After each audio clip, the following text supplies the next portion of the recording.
Brasil de Fato Entrevista. Olá a todas e a todos, está começando agora mais um Brasil de Fato Entrevista e hoje uma conversa especialíssima com o jornalista Juca Kfouri. Tudo bom? Tudo bem, o jornalista Juca Kfouri gosta mais de fazer a entrevista do que ser entrevistado, mas já que você insistiu, estamos aqui para o que der e vier. Em outra posição hoje, mas está confortável. Não, absolutamente confortável e te digo mais. Quero tornar público o meu entusiasmo. Eu estou vindo pela primeira vez, já devia ter vindo antes, às instalações do MST na Alameda Nótima, 806. E estou absolutamente surpreso e maravilhado, extasiado mesmo. Que bom que você gostou. Que bom. E venha mais vezes. Sim. José Carlos Amaral Kfouri, ou como é mais conhecido, Juca Kfouri, é jornalista desde os anos 70. Antes de ingressar na profissão que o consagraria, Juca foi formado em Ciências Sociais na USP e atuou na ALN, a Ação Libertadora Nacional, durante a ditadura militar. Escreveu diversos livros, o último deles de memórias, chamado Confesso que Perdi, em 2017. Juca, queria começar esse nosso programa falando sobre a nossa divisão de grade na TVT. A gente está junto, na mesma grade, fazendo entrevistas toda semana. O BDF Entrevista, esse programa do qual você participa hoje, às terças, e você com entrevistas às quintas-feiras. A importância de veículos populares como a TVT, como o Brasil de Fato, serem contrapontos aos grandes jornalões, à mídia tradicional, com entrevistas diferentes, ângulos diferentes, posições diferentes. Eu não tenho a menor dúvida dessa importância e vamos colocar as coisas como eu acho que as coisas têm que ser colocadas, né? Essa é uma belíssima discussão entre jornalistas, né? Fala-se muito, né, da objetividade, né? Como se a objetividade impedisse que as pessoas tivessem lado. Todos nós temos lado, né? O que determina o nosso lado é a maneira como a gente nasce. E você é palmeirense, eu sou corintiano, né? Você é de centro, eu sou de esquerda, ele é de direita, e cada um tem seu ponto de vista. O que não pode é mentir. O que não pode é você, porque é corintiano, achar que todo jogador do Corinthians que cair na área do adversário é pênalti para o Corinthians. Você tem que dizer, não foi pênalti. Segue o jogo, né?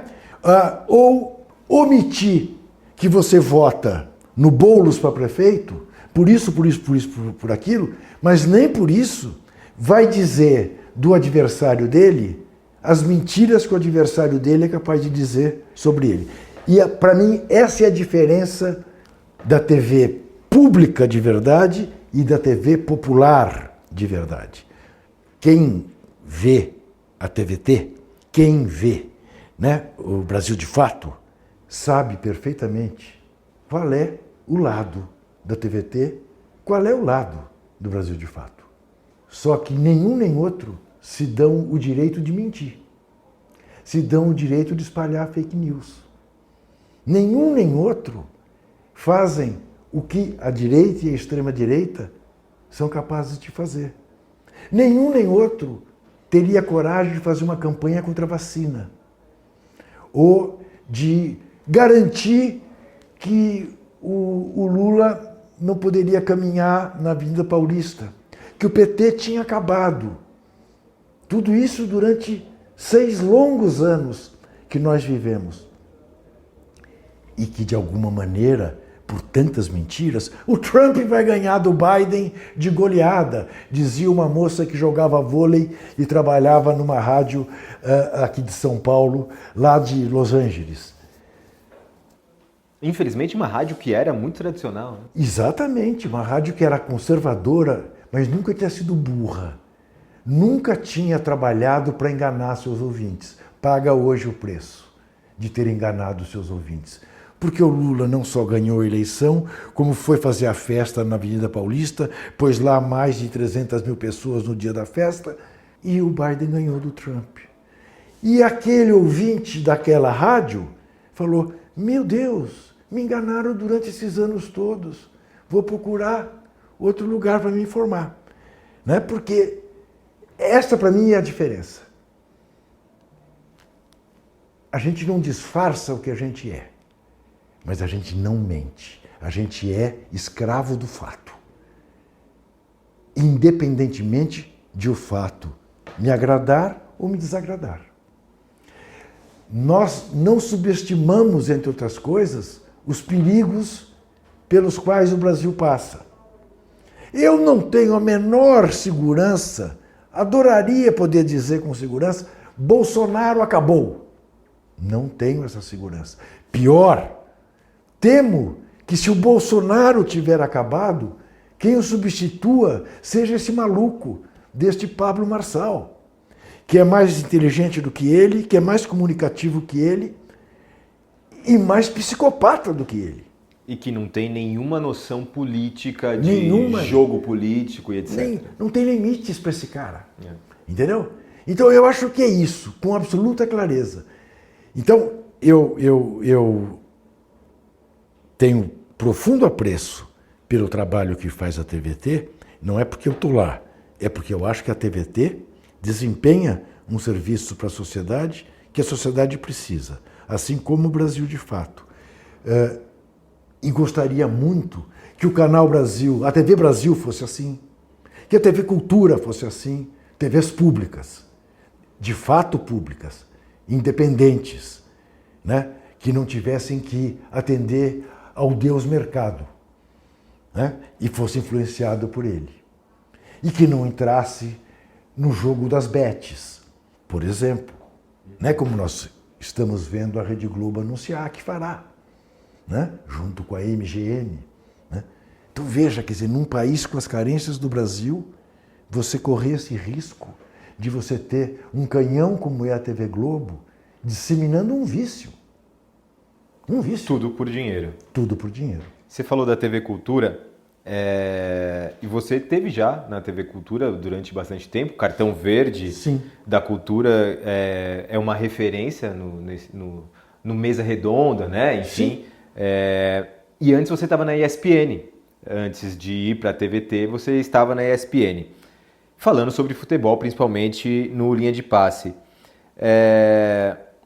E a sua figura, o programa obviamente se tornou uma referência, né? O Linha de Passe, o Cartão Verde, essa ideia de debate sobre futebol, se tornaram uma referência para o Brasil todo. Mas como é que foi a tua saída da ESPN? Então, eu sabia que você ia me perguntar isso.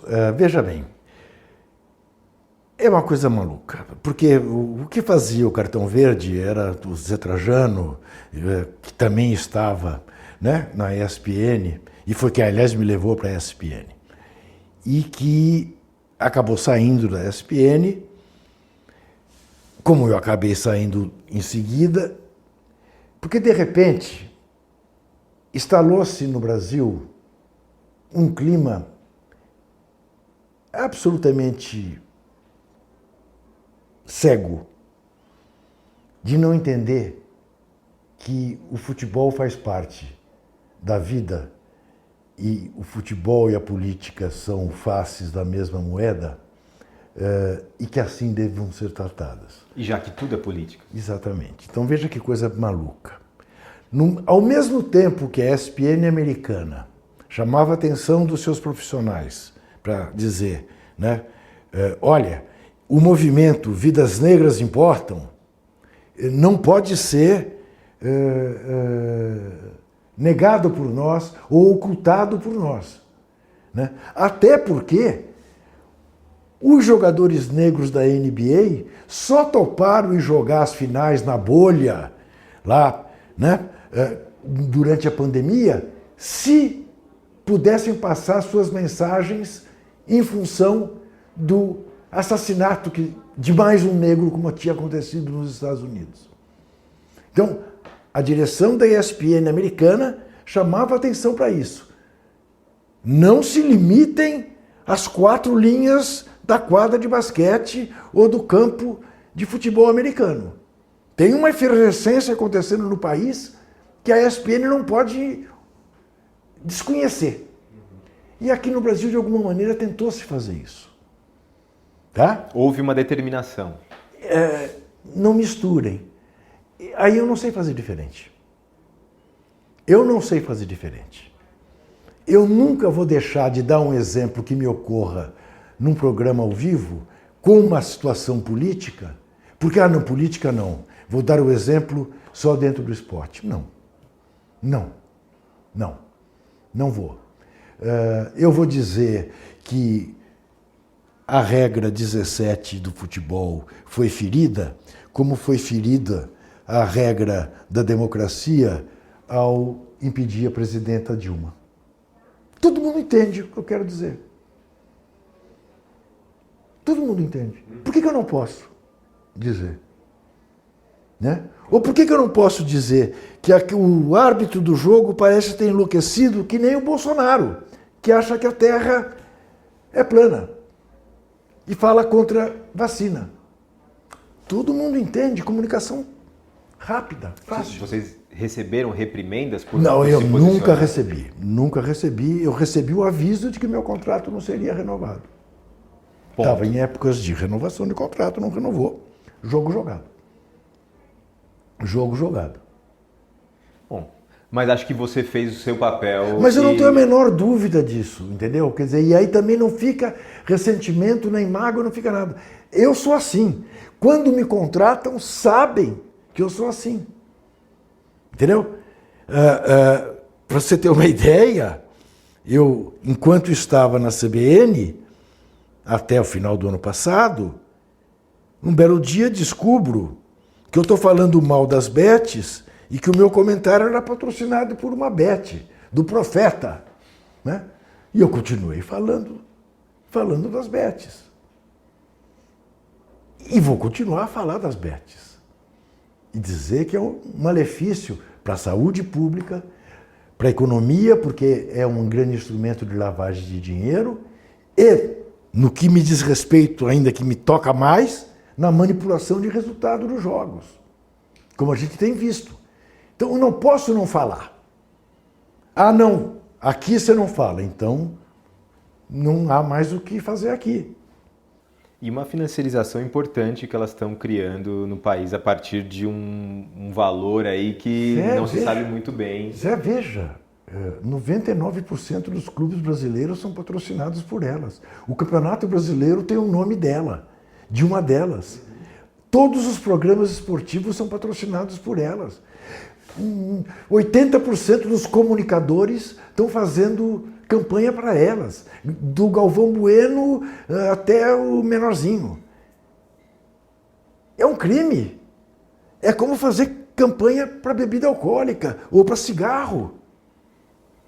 Deveria se equiparar. Sem dúvida nenhuma. Aliás, a presidenta do PT, deputada federal Gleisi Hoffmann, nesta quinta-feira em que conversamos, está apresentando um projeto de lei proibindo terminantemente que haja propaganda das bets.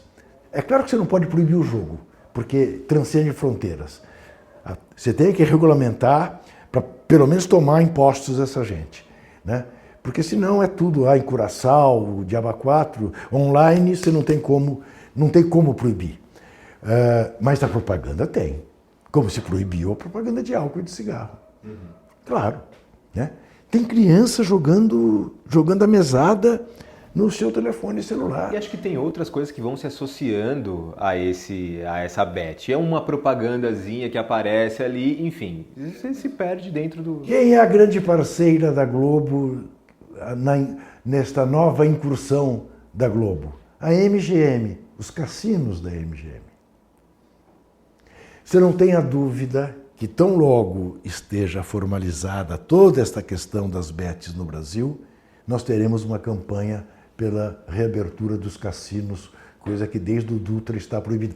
E eu não quero entrar aqui na discussão moral sobre essa questão, tá? Eu até posso dizer para você, gaste seu dinheiro do jeito que você quiser. Seja otário, o quanto você quiser, porque a banca ganha sempre. Se não ganhasse sempre, não teria, não existiria. Mas tudo bem, problema é teu, né? Agora, não permita que isso seja divulgado sem nenhuma proteção para o povo do país em que você vive. Juca, a gente vai para um rápido intervalo. Eu quero falar contigo sobre jornalismo esportivo, aproveitando essa deixa da ESPN. Mas a gente vai para um rápido intervalo. Voltamos já já com mais um bloco do BDF Entrevista.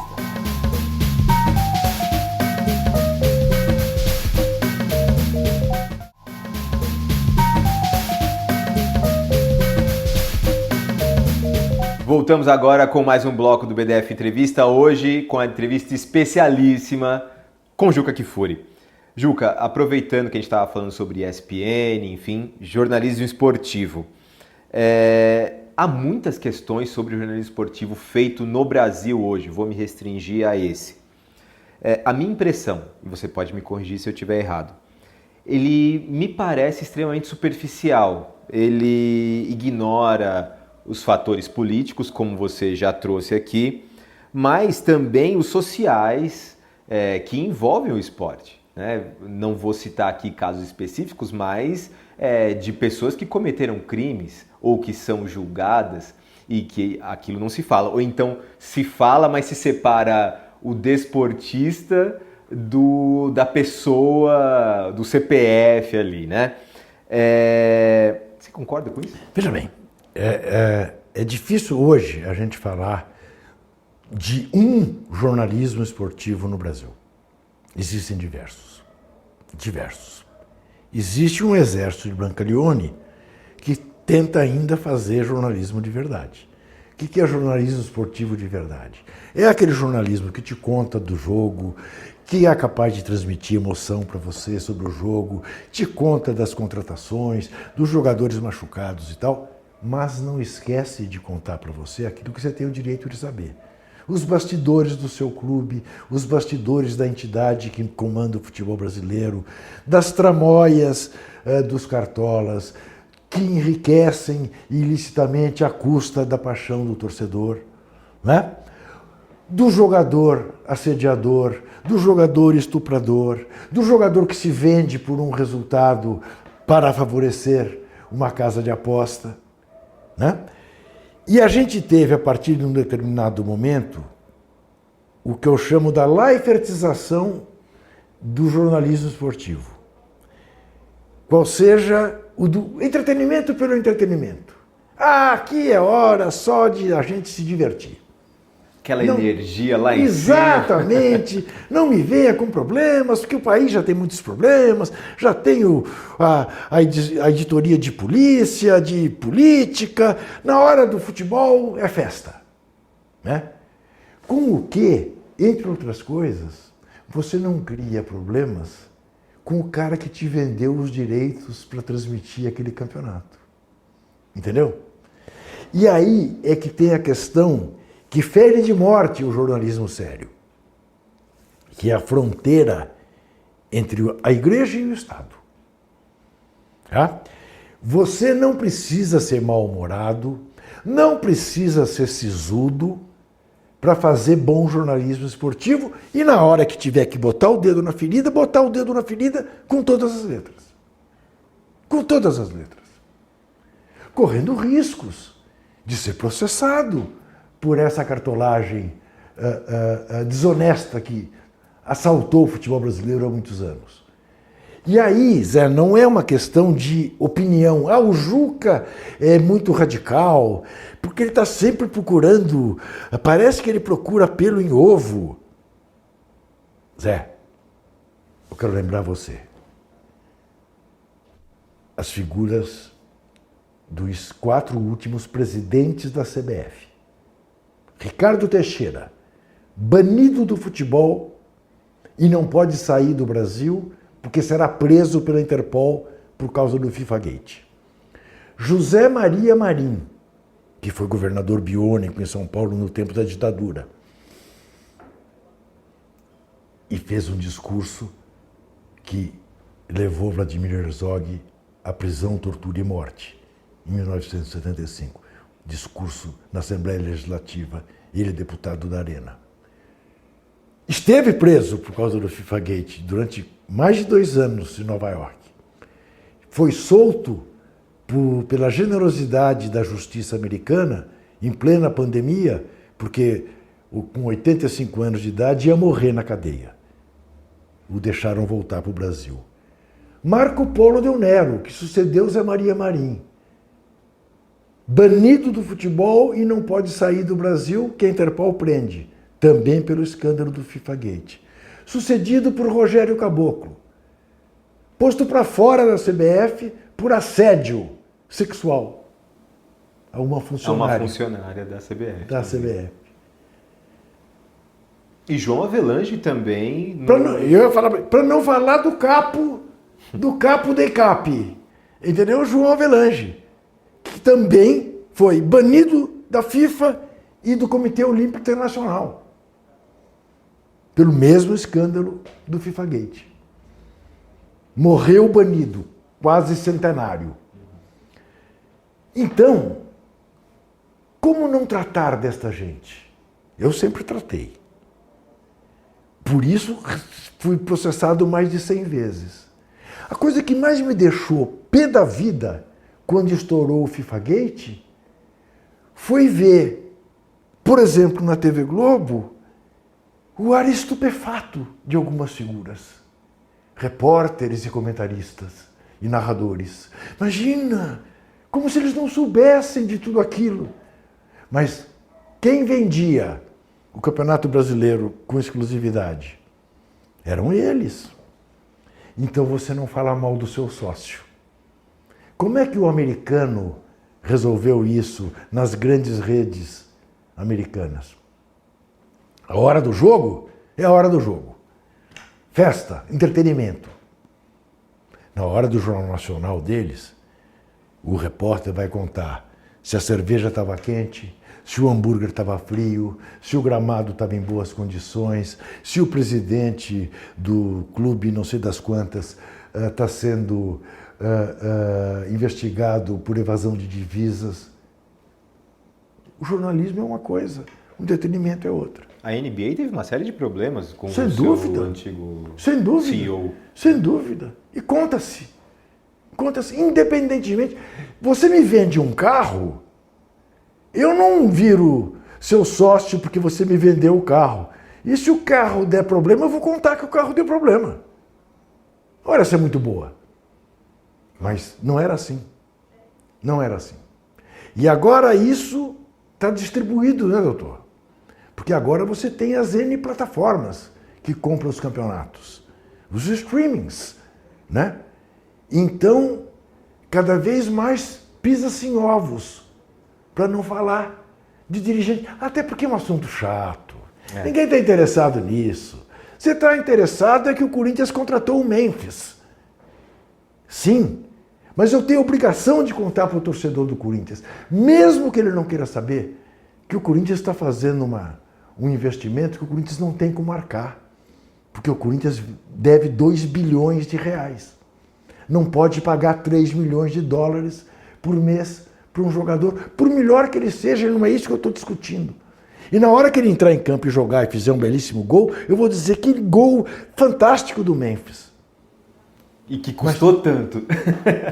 Mas lembre-se que não existe almoço grátis. A conta vai chegar.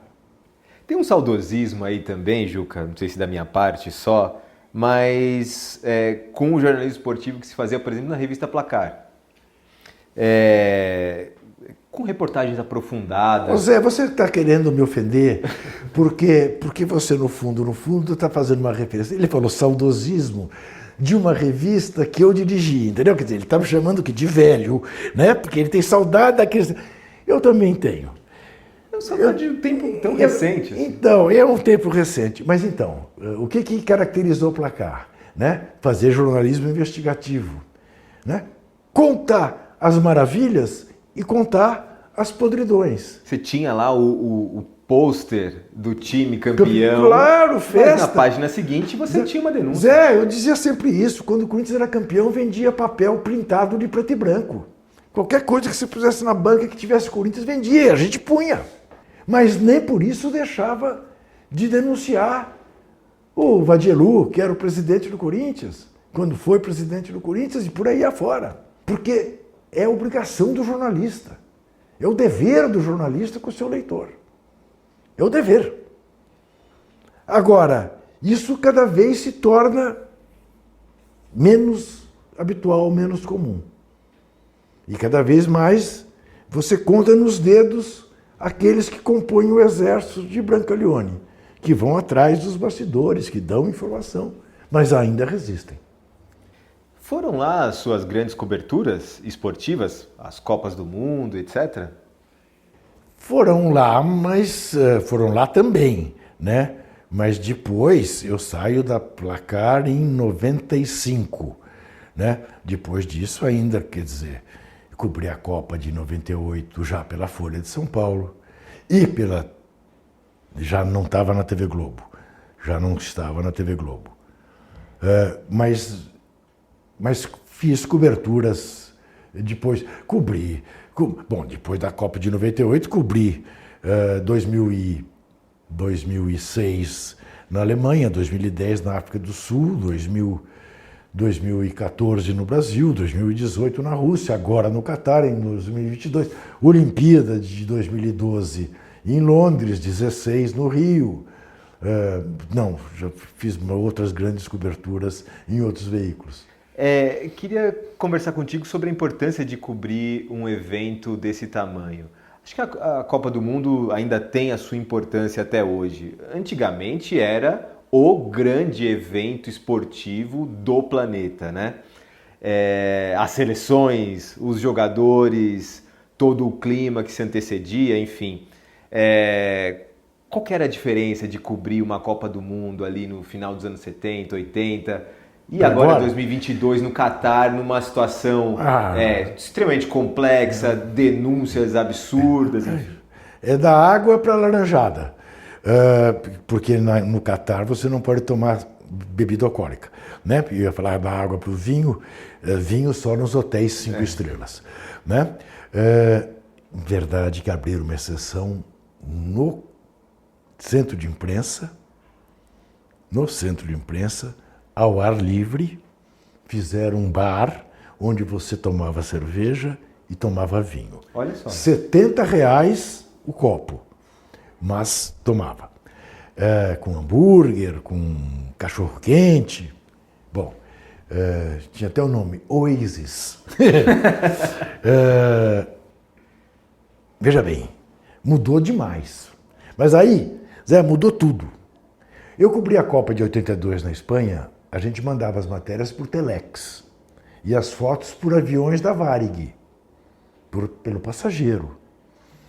E nem sempre todo passageiro aceitava trazer uma encomenda, né? Porque era uma negociação ali na hora do embarque. Sim, você passava imediatamente por telex para a redação. Olha, o cara está vestindo camisa amarela, assim, gravata verde e tal, é alto, de óculos e tal. O cara trocava de roupa no avião e quem ia buscar no aeroporto não encontrava. Depois era uma loucura. E saía com pacote de filmes, né? E alguns não aceitavam com medo de ser bomba. Vivíamos a fase de sequestro de avião, de não sei o que e tal. E você assistia aos treinos da seleção brasileira à beira do campo. E quando acabava o treino, você pegava no braço de um jogador e saía conversando com ele, ou do Tele Santana. Entrava no vestiário. Sem dúvida. Teve um treino do Brasil antes de estrear na Copa do Mundo de 82 contra a União Soviética, que o Edinho deu um pontapé no Zico, já não tinha mais luz no campo que o Brasil treinava. O Tele passou na minha frente e falei, Tele, para esse treino. Olha aqui. Você está maluco? Para o treino por quê? Falei, o Edinho vai quebrar o Zico. Falei, você acha que os russos vão tratar o Zico muito bem? E seguiu o treino. Olha a impertinência de um jornalista chamar a atenção do técnico e preparar o treino. 86, doutor, já era fax. A vida tinha mudado de qualidade completamente. 90 já era pelo computador. 94 você transmitia foto colorida pelo computador, pelo laptop. Agora, ao mesmo tempo que teve toda essa inovação tecnológica, você cobre uma Olimpíada com um aparelho de telefone celular, escreve, manda foto, manda áudio, manda imagem, manda tudo. Entra em vídeo ali, faz... Você agora só tem entrevistas coletivas. E todos os entrevistados, em regra, fizeram media training. E você não tem mais aquela cor que você tinha antes. Não tem. É tudo muito compartimentado, tudo muito pasteurizado, a começar dos estádios. Quiser, tenha presente isso. Mudaram de nome, são arenas. Que é uma ofensa até à língua portuguesa, velho. Porque arena é lugar que tem areia. Arena é para touro. Futebol é em estádio. Não, arena. Arena não sei o quê, arena não sei das quantas. E tudo com nome de marca. E aí o cara fala, você é chato. Você não chama a arena do Corinthians, você fala que o Corinthians jogou em Itaquera e não na arena... Eu vou fazer propaganda de fábrica de remédio, por quê? Ou de cerveja? Por quê? Ou de companhia de seguro? Não faço pago e não faço de graça. Olha, essa é muito boa. Você quer que eu chame o Morumbi pelo nome que agora deram a ele? De chocolate? De chocolate? Ah, você está de brincadeira. Você está de brincadeira. Queria continuar nesse nível de coberturas. A gente teve recente a realização das Olimpíadas de Paris. Sim. Para além das questões esportivas, que acabam sempre emocionando as pessoas, né? Há uma comoção nacional com esses super atletas e superações e etc. Esses mega eventos, eles carregam uma série de dilemas, e dilemas locais, por exemplo. Em Paris a gente teve essa questão, por exemplo, do Rio Sena, né, que era poluído. Os atletas entravam e depois tinham que sair dali para exames médicos. Alguns até ficaram doentes. Queria que você falasse para mim sobre esses mega eventos, o impacto deles. Tem esse lado desportivo ótimo, de superação, mas ele tem um outro lado também. Veja bem, nós sabemos bem disso, né? Estamos pagando a conta até hoje. Né? 2014. E 16. Agora, veja, aí é que está. Isso também eu diria para você que tem um fim no horizonte e não é um horizonte longínquo. Copa do Mundo, por exemplo, esqueça Copas do Mundo num só país. Acabou. Acabou. A próxima é já né? Estados Unidos, México, Canadá, né? Depois você já vai ter Espanha, Itália, Marrocos, Argentina, Uruguai vai abrir. E depois, sim, ainda como fruto da grande corrupção da FIFA, você vai ter uma Copa na Arábia Saudita. A FIFA limpou todos os continentes para poder voltar a fazer uma Copa, né? No chamado mundo árabe. Nada mais artificial do que foi a Copa do Catar. Não existe. Com algumas qualidades. Num raio de 80 quilômetros, você fazia a Copa inteira. E diga-se de passagem, impecável do ponto de vista dos estádios e da organização, e da limpeza, e do metrô, e tal, tudo perfeito. Mas tudo mais artificial do que a própria artificialidade. Pense o Brasil. É claro que o Brasil tinha o direito de fazer uma segunda Copa do Mundo, o único país pentacampeão mundial. O que o Brasil não precisava ter feito? Jogado os estádios no chão para fazer outros, ou construído novos, como se fez em São Paulo. Eu sempre dou esse exemplo. A Copa do Mundo, no país mais poderoso e rico do mundo, em 94, não construiu um estádio nos Estados Unidos. Vai ter outra agora lá. Não construiu nenhum estádio e nem vai construir para a Copa. Já estão lá os estádios. Né? E não se submetem às regras que a FIFA impõe. Né? Até da marca de cerveja que pode vender dentro do estádio. Em países em que você não pode tomar a cerveja dentro do estádio. Quer dizer, fere a soberania do país. Agora, o Brasil não tinha razão alguma para fazer a Olimpíada no Rio em 2016. Porque a Olimpíada é um processo, é um evento que você faz para coroar um processo de formação esportiva, que o Brasil não tem. Era um sonho do presidente Lula para ganhar força e ter uma vaga no Conselho de Segurança da ONU. Não resultou nisso e resultou numa conta altíssima. Está sendo paga até hoje e não ficou nada no Rio, né, doutor? O que virou ali foi tudo jogado às traças. Elefantes brancos, né? Exatamente. Então, neste mundo globalizado, está na hora das autoridades pensarem para que servem os grandes eventos. Tem um autor que diz o seguinte: é obrigação de um grande estadista querer ver seu povo feliz. E Olimpíada e Copa do Mundo faz o povo ficar feliz durante um mês. Legal. Antes de se propor a fazer, consulte o povo. Veja se ele quer. Na Europa, ninguém mais quer fazer Olimpíada. Sim. Porque o custo é alto demais. Com certeza. A gente vai para mais um intervalo, Ju, que voltamos já já com a nossa entrevista aqui.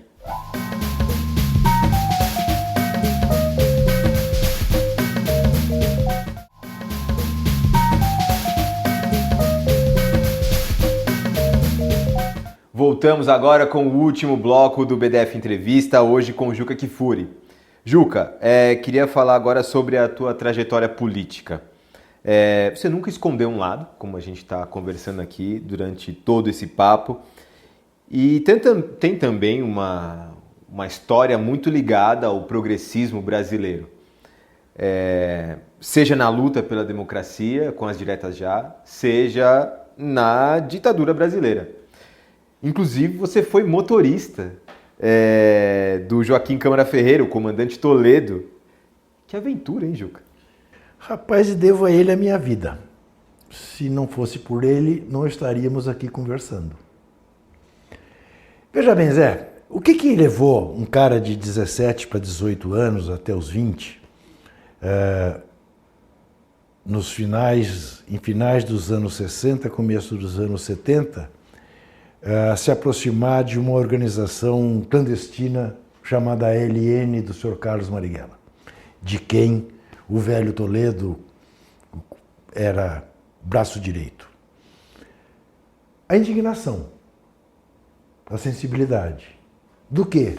De um jovem, de um adolescente, que olhava para uma democracia que existia no Brasil até 64, às vésperas de uma eleição em 65, que elegeria ou Juscelino Kubitschek ou Carlos Lacerda, ambos tão longe do comunismo como a Brasília era de Moscou, e ver esse processo ser interrompido. E ver seus primos mais velhos terem que sair do Brasil e se exilarem, porque eram oposição ao governo, e ver seu pai, que era um democrata, cheio de dedos e cuidados, pedindo, pelo amor de Deus, para os filhos não se meterem em política, porque podiam ser presos, podiam ser torturados, podiam ser mortos. E eu disse, não, isso não está certo. Né? Isso não está certo. E de que maneira eu posso ajudar? E aí, de repente, me vi nessa situação, conduzindo para lá e para cá alguém que tinha essa importância na resistência brasileira. Não vou discutir se estava certo ou se estava errado. É claro que a gente não tinha a menor condição de ganhar do exército brasileiro, o Brasil não era Cuba, não tinha chance. Mas a indignação levou a tentar fazer esse enfrentamento. E houve um momento em que eu fui liberado do exército, por excesso de contingente. E quando contei para o velho Toledo, todo feliz que tinha escapado do exército, você está muito enganado. Você vai se apresentar no ano que vem como voluntário ao CPOR para aprender a ser guerrilheiro. E vai para a infantaria, porque a cavalaria é arma de burguês. Vai aprender, vai andar no meio do mato com um trabuco nas costas.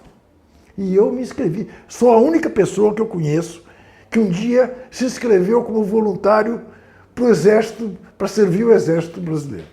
Durante a ditadura. Durante a ditadura. Só que, neste meio tempo, sou convidado para ir trabalhar. Entro na Faculdade de Ciências Sociais da USP, sou convidado para ir trabalhar no DEDOC da Editora Abril, Departamento de Documentação e Pesquisa, para atender a revista Placar que ia nascer em 70, na Copa do Mundo do México. E eu queria ter o meu próprio aparelho. Queria me casar, porque eu namorava desde os 15 anos, e queria sair da casa dos meus pais, porque o meu maior medo era ser preso na casa dos meus pais. Meu pai era procurador de justiça. E eu tinha muito medo de comprometer a vida dele. Né? E vou ao velho Toledo. Eu digo, estou diante de uma enrascada. O que é? Recebi um convite assim, assim, assado, que me permite uma independência financeira para eu ir ter a minha casa, para eu me casar e para livrar meu pai de um risco de eu ser preso. E ele diz para mim, resolve teus problemas antes de querer resolver os do mundo. Está liberado por mim. E aí, uma engenharia que não tomaria muito tempo contar aqui, consigo me livrar dessas coisas que estão no Brasil, tá? Conto para você rapidinho. Meu avô paterno era amigo do gerente da Antártica em São Paulo, seu Bitar. Seu Bitar fornecia cerveja e refrigerante de graça para o comandante do 2º Exército. Tá? Ele fala com o comandante do 2º Exército, que manda o Major Ivan do CPR, da PS, lá da onde, me liberar do Exército. Assim foi feito. Tá? E aí eu entro, em seguida o Toledo é morto, no sítio, sob tortura, no sítio de Vadielu, presidente do Corinthians. Veja como as coisas se ligam, né? E você quer separar futebol da política? E eu acabo, enfim, perdendo contatos com a LN. Não obstante, sou preso de 7 para 8 de setembro de 1971. Pela tua participação na LN? Não, porque prendem um colega meu de faculdade saindo da minha casa. Foi um azar. E querem saber onde é que ele estava, ele diz, os caras invadem o meu apartamento ali na rua Iguatemi, e aí tinha toda a minha biblioteca de alunos de ciências sociais, as obras completas do Lenin, não sei o que e tal. Levaram a mim e a minha mulher presos para o doicode, né? Não foi exatamente uma boa experiência. Mas foi assim. Assim se dá a minha formação política a forceps. A forceps, né? Aí, é claro, 4 anos de faculdade, a vida adulta e tal, você desenvolve toda uma vivência e uma visão de mundo. Mas começou assim, muito por causa da interrupção do processo democrático do Brasil em 64. Quando eu tinha 14 para 15 anos, a minha preocupação era o Corinthians, não era a política.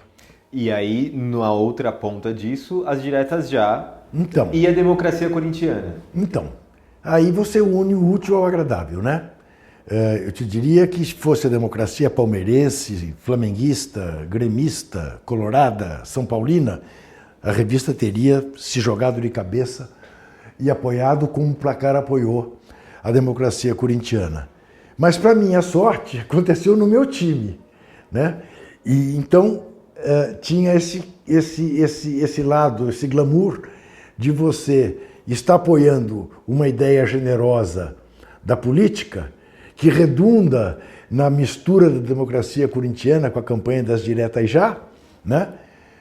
Com o Dr. Sócrates, né? Com o jovem revoltado chamado Casagrande, com o negro simpaticíssimo e de um poder de mobilização formidável chamado Vladimir, né? E isso tudo redunda numa movimentação da qual eu tenho muita saudade, embora a gente vivesse ainda, né, os últimos tempos da ditadura, mas não te esqueça, Em 82 é eleito Franco Montoro em São Paulo, um democrata cristão, né? Que é quem estabelece novos parâmetros para a TV Cultura. Põe lá Roberto Mulaerte para dirigi-la, um democrata, né? Um cara que investe na programação infantil, Castelo Rá-Tim-Bum e o Diabo 4 ganham uma porção de prêmios internacionais, e um jornalismo independente.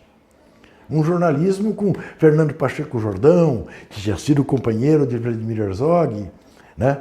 De Guilherme Cunha Pinto, de Paulo Marcum, né? Já eram outros tempos. A ditadura ainda não tinha permitido eleições diretas para a presidência. Mas né? já perdia muita força. Sim, já estava desmilinguida. Né? O povo já tinha tomado conta nas campanhas e tudo mais. Né? Como é que foi essa tua relação com o Sócrates? Então, ela aconteceu aí, no meio da democracia, ou ela já vinha de antes? Ela veio de 79, quando ele vem para o Corinthians. Quando ele vem de Ribeirão Preto para o Corinthians. Eu faço uma edição especial da Placar com ele. O grande ídolo do futebol brasileiro era o Zico, do Flamengo, Rio de Janeiro. Né? Faltava um em São Paulo. Então a gente faz uma edição que era uma provocação, porque era a edição especial Sócrates, o maior jogador de futebol do Brasil. O maior. Ele tinha 1,90 m, né? Não era o melhor, mas é claro que foi entendido como se os paulistas estão dizendo que é melhor que o Zico e tal. Então deu uma boa confusão. E eu fiz com ele uma edição inteira, né? E aí a gente se aproximou muito. O Sócrates o magrão, digamos assim, o amigo íntimo que eu fiz durante toda a minha... objeto do meu trabalho, que eu fiz durante toda a minha carreira. Dos filhos se conhecerem pequeninhos, passar fim de semana juntos, enfim, viajar junto, foi ele. Foi ele. Com Pelé se deu uma aproximação de uma outra ordem, mas com o Magro foi mesmo de amigo. E aí o Magro perde o pênalti em 86, né? E eu era comentarista do Pool SBT Record. E digo, como é que o Magro me bate um pênalti com tanto desprezo? No dia seguinte, o encontro na concentração do Brasil, eliminado. E ele me chama. Ele me chamava de Juquinha. Não sei por que cargas d'água. Embora ele fosse maior que eu não sou exatamente um homem pequeno. Né? Ele falou, estou muito decepcionado com você. Eu falei, Magro, eu imagino. Eu passei a vida inteira te elogiando, você nunca veio agradecer. Nem precisava. Porque os elogios eram sinceros, verdadeiros e francos. Mas agora que eu te critico por bater um pênalti da maneira como você bateu, você tem que... Ele falou assim, não, Juquinha, não é por isso não. É porque eu imaginava que você fosse fazer seu nome na hora que me viu bater o primeiro pênalti. Quantas vezes na vida você me viu bater o primeiro pênalti? Eu falei, foi a primeira vez. Só que onde tem Zico, quem bate o último é ele, né? No Corinthians sempre fui eu, né? E você lembra? Você sabe por quê? Te contei algumas vezes por que eu batia sempre o último pênalti. Porque eu ficava prestando atenção na movimentação do goleiro.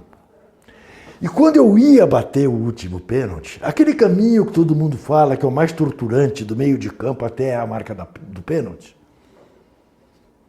para mim não tinha nenhum efeito. Eu não ouvia nada. Eu estava tão concentrado em bater o pênalti que eu nunca ouvi. Quantas vezes você me viu perder o último pênalti? Eu nunca tinha visto, Mago. Você nunca perdeu. Pois é. Eu soube que você falou na transmissão. Nunca vi o Sócrates perder um pênalti em decisão. Mas é que você via sempre bater o quinto. Aí eu fui bater o primeiro. Não é que eu ouvi o estádio. Eu ouvi o Brasil inteiro. Tem mais de 100 milhões de pessoas olhando para mim. Nunca estive nessa situação. E perdi o pênalti. Se você desse essa explicação, você estava feito na vida. Um abraço. Foi assim. Que bacana. E acho que nem a gente teve um desportista como Sócrates, Não. nem a democracia corintiana teve qualquer outro vislumbre. Zé, vou lhe dizer uma No coisa futebol, né? pela primeira vez em público. Tenho dito isso para amigos.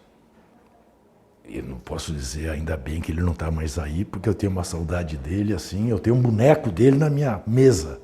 Vira e mexe, mostro na TVT, entrevistando alguém que faz referência à democracia corintiana, eu mostro o boneco. Converso com ele todos os dias. Quando sento ali, tá, eu olho para ele, dou bom dia, dou boa tarde. O Raí, maduro, o supera. Não teve, enquanto jogador de futebol, o papel que o Magro teve, mas também as circunstâncias já eram outras. Claro. Raí não jogou sob ditadura. Raí sempre foi muito mais atleta do que ele, claro, sem a genialidade dele dentro de campo, porque a genialidade dele é de pouquíssimos na história do futebol. Mas foi um baita jogador o Raí.